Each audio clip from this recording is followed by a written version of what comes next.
Uma produção WGBH Boston associada a Harvard University. Qual a coisa certa a fazer?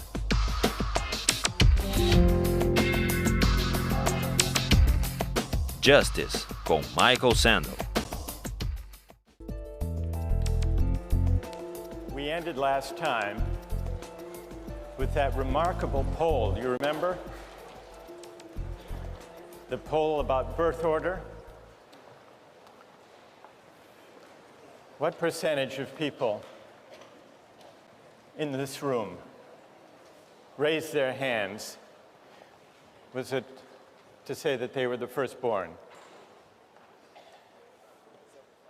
75, 80%? And what was the significance of that if you're thinking about these theories of distributive justice? Remember, we were discussing three different theories of distributive justice, three different ways of answering the question, how should income and wealth and opportunities and the good things in life be distributed?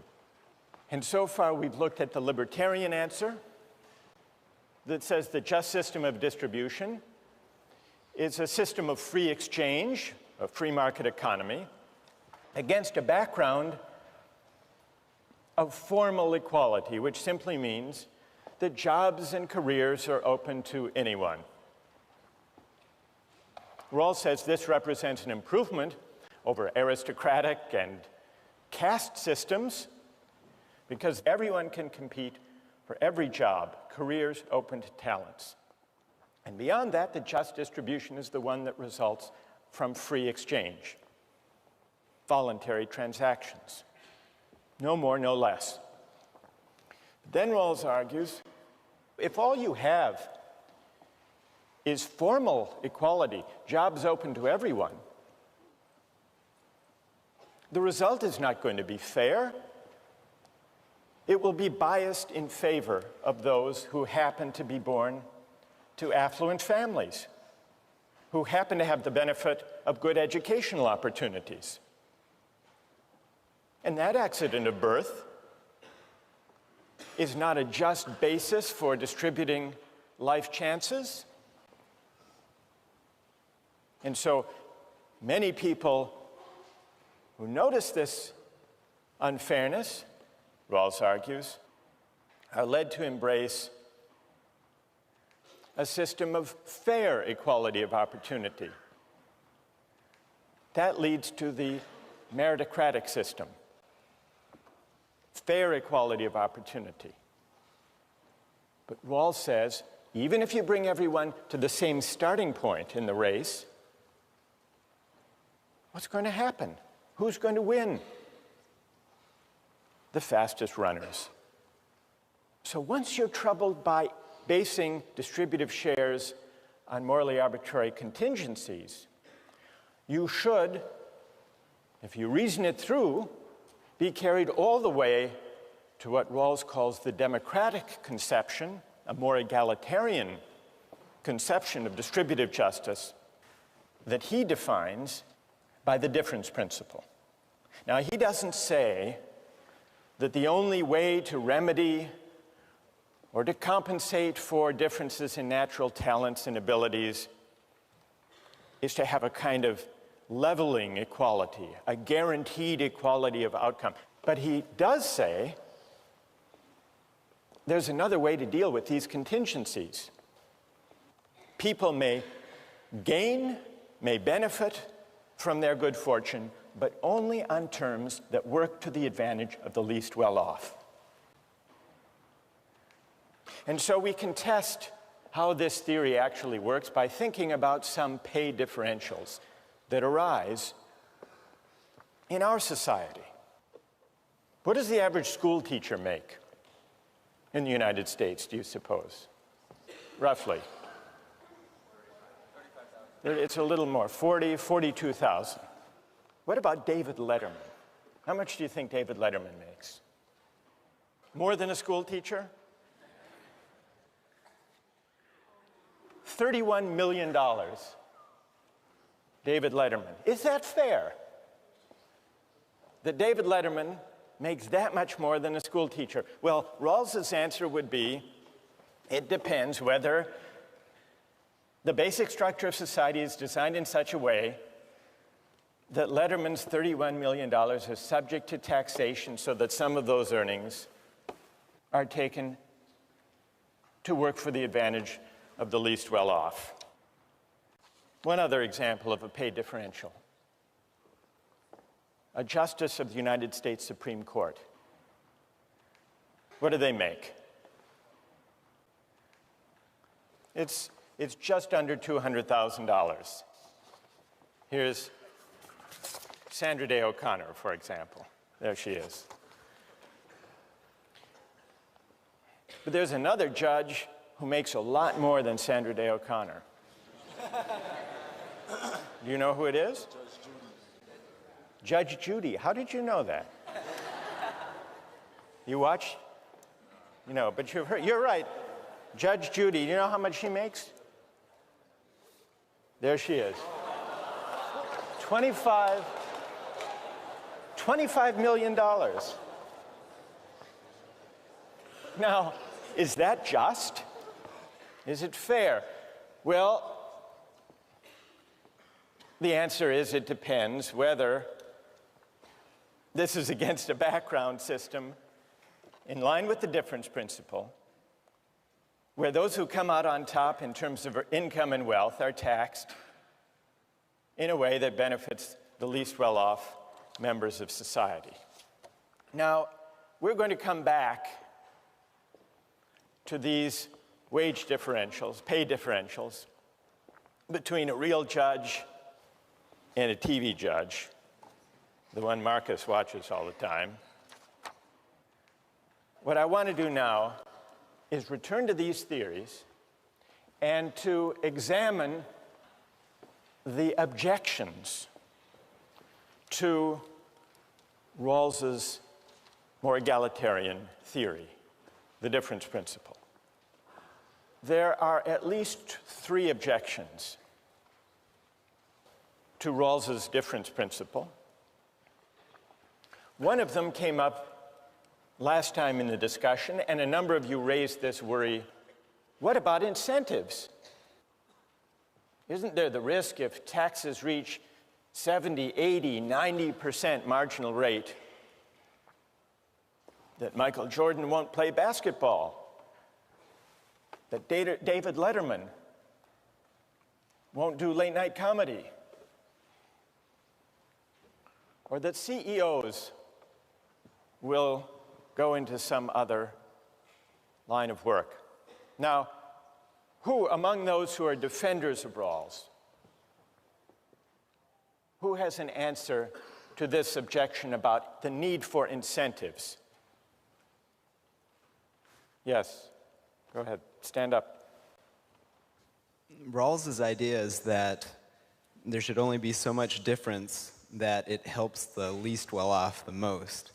So if there's too much equality, then the least well-off might not be able to watch late-night TV or might not have a job because their CEO doesn't want to work. So you need to find the correct balance where taxation still leaves enough incentive for the least well-off to benefit from the talents. Good. And what's your name?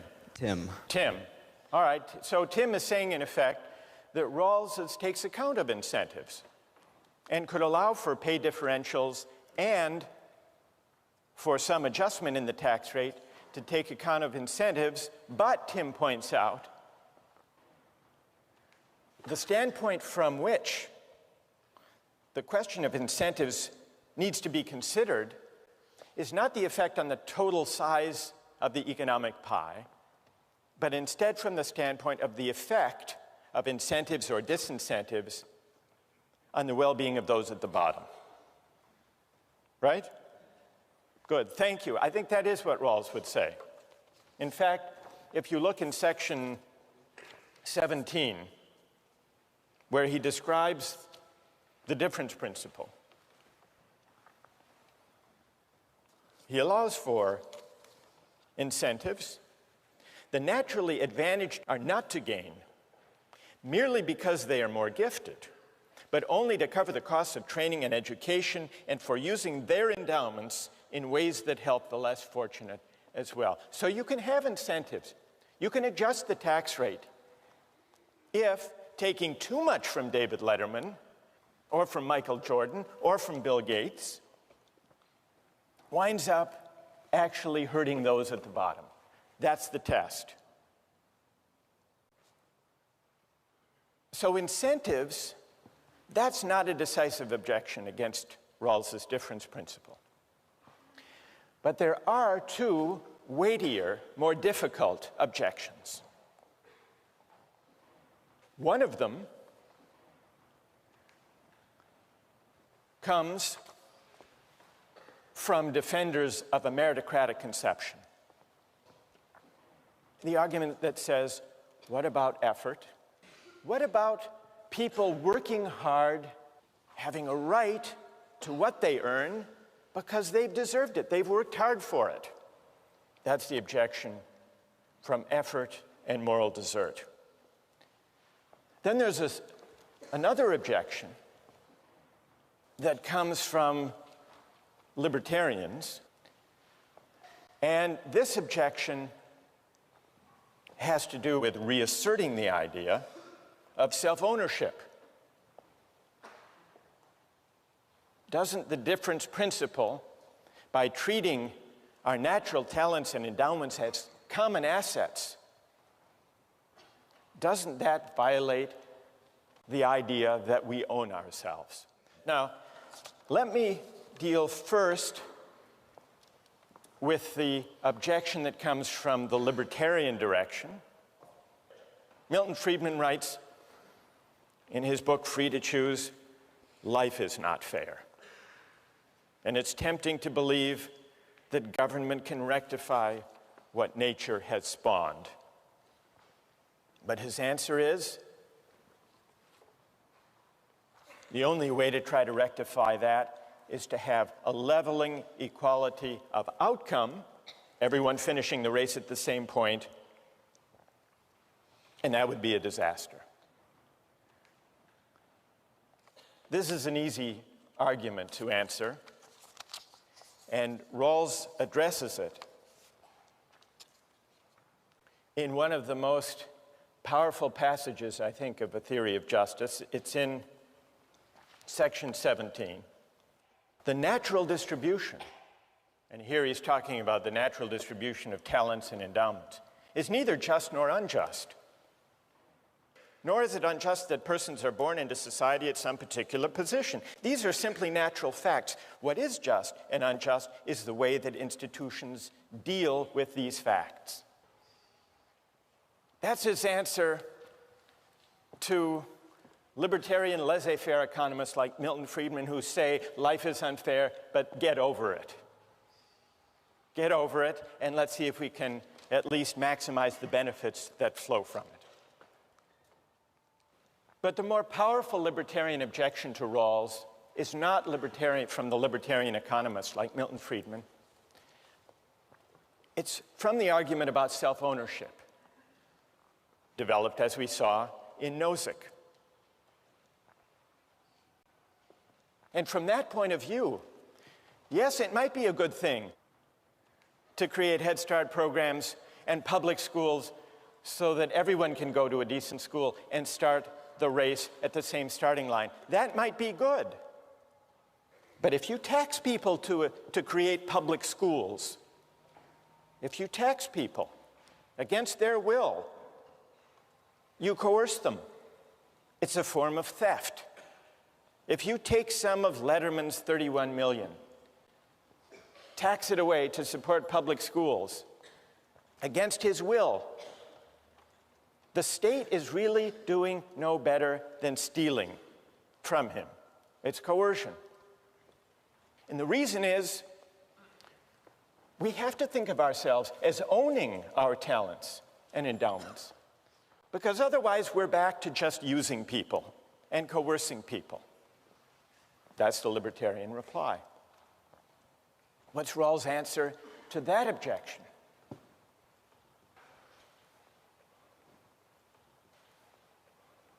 He doesn't address the idea of self-ownership directly.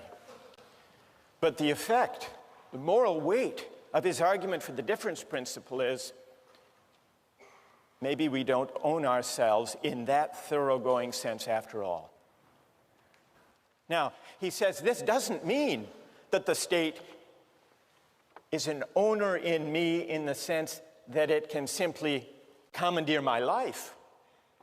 Because remember, the first principle we would agree to behind the veil of ignorance is the principle of equal basic liberties: freedom of speech, religious liberty, freedom of conscience, and the like. So the only respect in which the idea of self-ownership must give way comes when we're thinking about whether I own myself in the sense that I have a privileged claim on the benefits that come from the exercise of my talents in a market economy. And Rawls says, on reflection, we don't. We can defend rights. We can respect the individual. We can uphold human dignity without embracing the idea of self-possession. That, in effect, is his reply to the libertarian. I want to turn now to his reply to the defender of a meritocratic conception, who invokes effort as the basis of moral desert. People who work hard to develop their talents deserve the benefits that come from the exercise of their talents. Well, we've already seen the beginning of Rawls's answer to that question, and it goes back to that poll we took about birth order. His first answer is, even the work ethic, even the willingness to strive conscientiously, depends on all sorts of family circumstances and social and cultural contingencies for which we can claim no credit. You can't claim credit for the fact that most of us, happen to be first in birth order, and that for some complex psychological and social reasons, that seems to be associated with striving, with achieving, with effort. That's one answer. There's a second answer. Those of you who invoke effort, you don't really believe that moral desert attaches to effort. Take two construction workers. One is strong and can raise 4 walls in an hour without even breaking a sweat. And another construction worker is small and scrawny and has to spend 3 days to do the same amount of work. No defender of meritocracy is going to look at the effort of that weak and scrawny construction worker and say, therefore, he deserves to make more. So it isn't really effort. This is the second reply to the meritocratic claim. It isn't really effort that the defender of meritocracy believes is the moral basis of distributive shares. It's contribution. How much do you contribute? But contribution takes us straight back to our natural talents and abilities, not just effort. And it's not our doing how we came into the possession of those talents in the first place.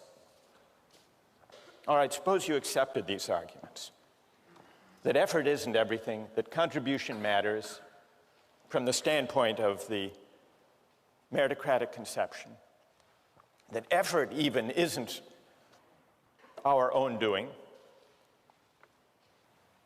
Does that mean, the objection continues, does that mean that according to Rawls, moral desert has nothing to do with distributive justice? Well, yes. Distributive justice is not about moral desert. Now, here, Rawls introduces an important and a tricky distinction. It's between moral desert on the one hand and entitlements to legitimate expectations on the other. What is the difference between moral deserts and entitlements? Consider two different games, a game of chance and a game of skill. Take a game of pure chance. Say I play the Massachusetts State Lottery, and my number comes up. I'm entitled to my winnings. But even though I'm entitled to my winnings, there's no sense in which, because it's just a game of luck, no sense in which I morally deserve to win in the first place. That's an entitlement. Now contrast the lottery with a different kind of game, a game of skill. Now, imagine the Boston Red Sox winning the World Series.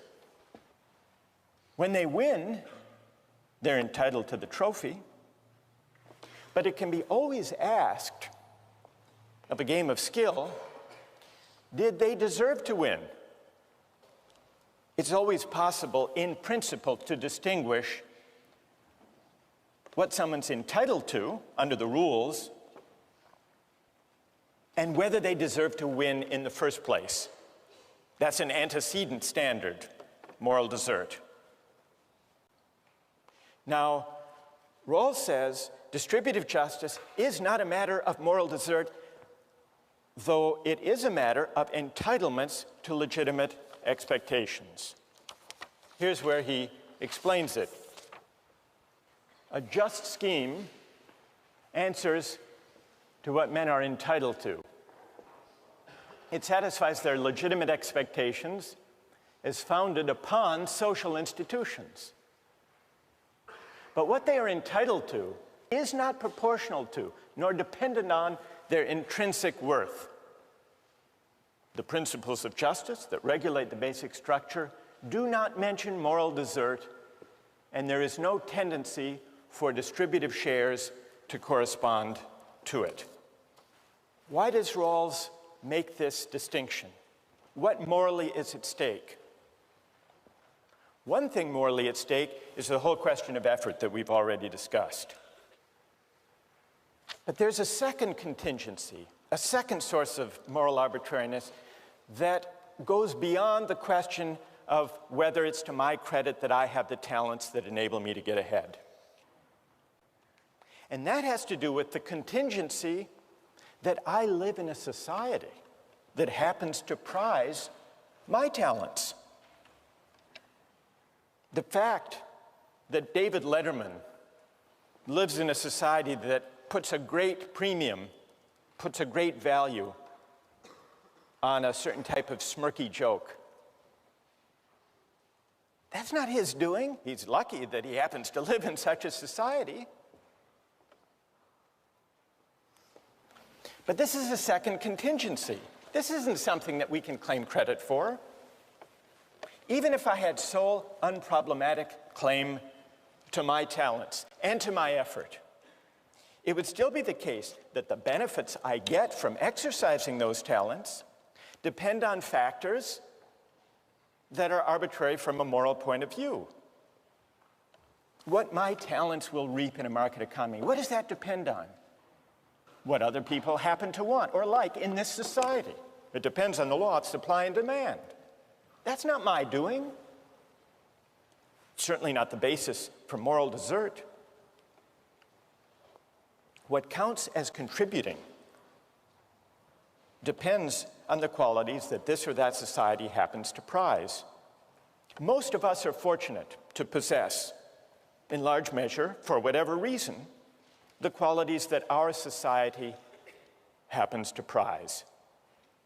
The qualities that enable us to provide what society wants.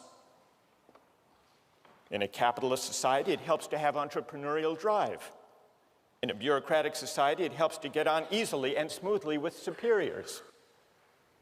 In a mass democratic society, it helps to look good on television and to speak in short, superficial sound bites. In a litigious society, it helps to go to law school and to have the talents to do well on LSATs. But none of this is our doing. Suppose that we, with our talents, inhabited not our society, technologically advanced, highly litigious, but a hunting society or a warrior society. What would become of our talents then? They wouldn't get us very far. No doubt some of us would develop others. But would we be less worthy? Would we be less virtuous? Would we be less meritorious if we lived in that kind of society rather than in ours? Rawls's answer is no. We might make less money, and properly so. But while we would be entitled to less, we would be no less worthy, no less deserving than we are now. And here's the point: the same could be said of those in our society who happen to hold less prestigious positions, who happen to have fewer of the talents that our society happens to reward. So here's the moral import of the distinction between moral desert and entitlements to legitimate expectations.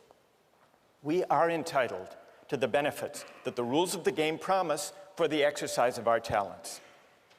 But it's a mistake and a conceit to suppose that we deserve in the first place a society that values the qualities we happen to have in abundance.